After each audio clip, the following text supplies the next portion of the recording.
Mini drivers are quickly becoming the hottest clubs in golf, and now Tour Edge have thrown their hat in the ring. This is the new Exotics Mini, and we're going to test it in this video and give you a full rundown of the tech and obviously its performance. So we see all the big brands have brought out mini drivers. We've got the likes of Callaway, Titleist, TaylorMade, Cobra, to name a few.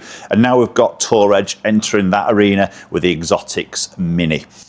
280cc head, we see some carbon, we've got some adjustability, we're talking about speed and stability. The idea of the Mini is to hit more fairways and get that ball in play.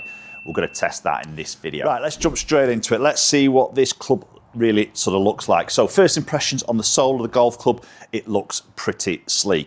Very blacked out, a little bit of grey on there. TE, their new Tour Edge logo. Exotics Mini Tour Edge on the heel. We see this like sort of raised ridge that runs through the sole towards that back edge. That's going to probably help very nicely when we start to hit this potentially off the fairway, because this is obviously can be a little bit of a 3-wood replacement as well as a drive replacement off the tee, depending on what you want to sort of use it for. We just then turn this over and start to look at the club face. It's got quite a busy club face, lots of scoring lines on here, some bigger lines, some thinner lines, a little V there, really helping to probably sort of really frame that ball in that address position. Just the TE logo as alignment on the top edge and Exotics just written on the inside of the heel on the crown. Into that playing position, and it's a really nice look. It sits really square, which I like. We've got that sort of matte grey finish around the front edge that creeps down into the club face, and then we can obviously see that carbon effect on the majority of the crown. Looks really good, sits really good, no gloss on it at all matte finish. So if you like that, you're gonna like the way this sits and looks.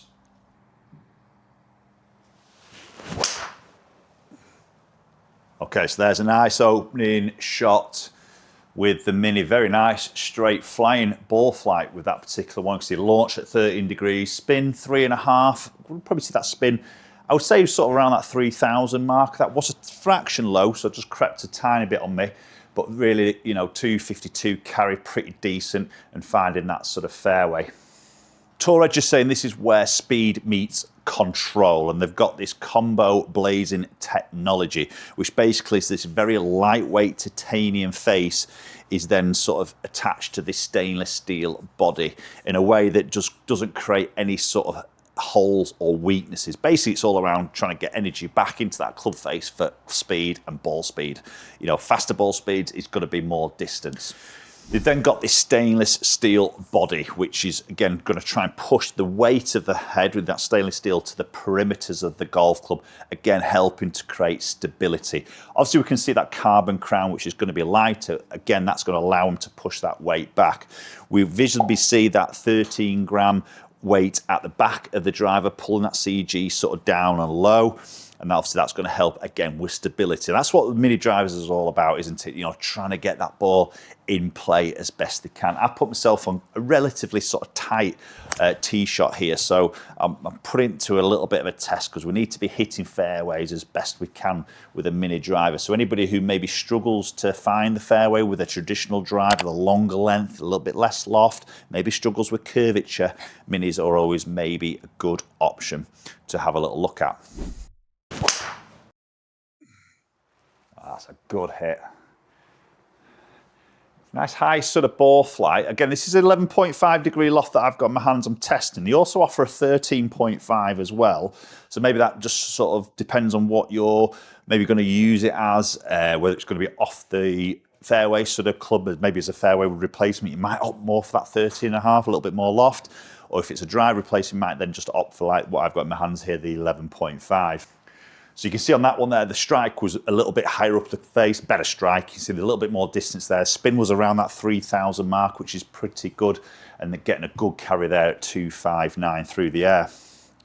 So sits nice behind the golf ball. It's got a bit of a look of a mix of maybe like a Callaway Quantum, you know, the carbon crown, a little bit of the old TaylorMade Sim 2 sort of look with the little edging across the front, and again, that matte carbon top section.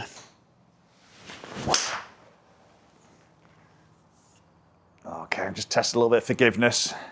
Just working down that left-hand side a little bit on there with that cling onto that fairway. Ooh, just in that semi-rough there, but it's up there. Come out a little bit lower because I just slightly shut the face. Spin just dropped accordingly, but still decent carry number there with a little bit more rollout on that one. So the head size on this is a 280cc, quite typical for a mini driver, to be honest. So I think it's trying to find that little blend off the tee and off the fairway. If they go bigger, face probably goes a little bit deeper, might be a bit tougher then to hit from the ground. So I think the sweet spot is around that sort of 280cc mark. They've got what Torres just saying is a slightly shallower face there. Again, that probably just helps a little bit from the fairway sort of shots. Shaft length, obviously shorter than drive. It's 43 3/4 in length. Typical drive is 45.5, so it's closer to that 3-wood length, which again helps with that control aspect. I will take this outside and hit a few from the grass and from the ground as well, just to test it, you know, in that sort of environment. That's solid. Yeah, nice flight. It's a great sound to that as well. I think that carbon on there, it's a little bit muted, but it's not mega quiet and dull. It's got a little bit of a crack to it, which is nice. Gives you a bit of feedback that you've given it a bit of a hit, to be honest.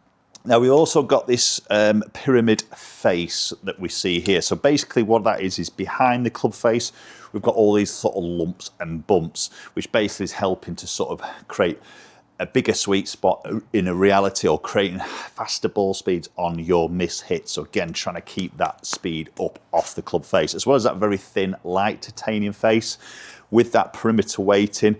The screw at the back, or weight at the back, should I say, is obviously going to help to then lower that CG, as well as that carbon crown is allowing to put more weight deep in the head. Again, that's all going to try and help with stability and speed. I think you've also got to remember as well, the shaft length is shorter, so you're not going to move the club as quick. My club head speed sat around that 105, 106 area, typically driving around that 110, maybe up to sort of 112 when I'm really sort of moving it. So we are going to see less speed and obviously a little bit less distance, but even then at 255 carry, running out sort of between, you know, 270, maybe up to 280 on a good hit is great if we've got that stability and that control. That's a great strike. Again, just a little bit up that left. Good flight on that though. 158 ball, good launch, 2700 spin. That's decent. I've just pulled it. Look at the carry there, 266. But I've not hit the fairway, and that's what I need to sort of try and do on this particular club, right, to hit more fairways. As I mentioned, I think it might be more of a backup for me personally. It might be more of a backup as a driver. Maybe just gives you that little bit of confidence with a little bit of the shorter shaft, seeing a little bit more loft on the head, just gives you that feel and confidence that you've got potentially a little bit more control there. And of course, we've got some adjustability in that neck sleeve. So as I mentioned, we've got 11.5 head, 13.5 head, but then you've got all that adjustability.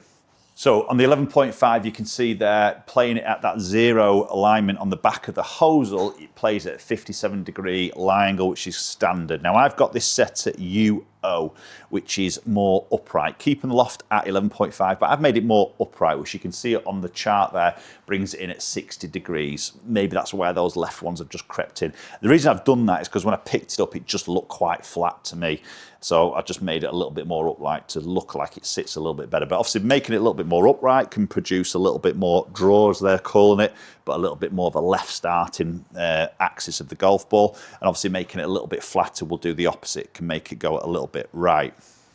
And obviously what else you can sort of see there is you can move the loft up and down by up to 1.5 degrees. So obviously I can get that down to a 10 degree, and I can also loft that up to a 13 degree, and that will change face angle a little bit, so just bear that in mind. As we increase the loft, it'll probably just slightly shut it. So again, it can really dial into a certain shape. If you're a little bit of a left to right, maybe a slicer of the golf ball for a right-handed golfer, losing it to the right, you could obviously make this a little bit more upright and add a little bit of loft to it, and that's all going to try and close that face and get that face pointing a little bit more left to help you square it up to try and reduce that particular miss. So lots of dialing in to be done. Okay, so we'll hit one more shot and then we'll hit a few out on the grass from the ground and see how it works and how it can launch from the fairway. Okay, that's a little bit low in the face, but it's found the fairway. You take that all day long. Probably not the longest, might just spin up a little bit. Yeah, 3,500. It's not actually back that far. So testing a little bit of that forgiveness has worked quite nicely on that front. Right, let's hit off the ground on grass. Let's see how it performs from there. Right, let's see what it's like off the ground. I'm going to leave it at 11.5 and let's see if this can launch quite easily from the fairway. As I mentioned, we've got this sort of platform on the sole that runs from the front to the back. That's probably going to give us that surface area that's going to land on that ground and just sort of get it working across it quite nicely. Hopefully that'll help us just to launch this ball a little bit. And obviously when the ball starts to become from the ground, it just obviously looks lower in the club face. Sometimes it might not give you the confidence that you're going to get underneath it to launch it.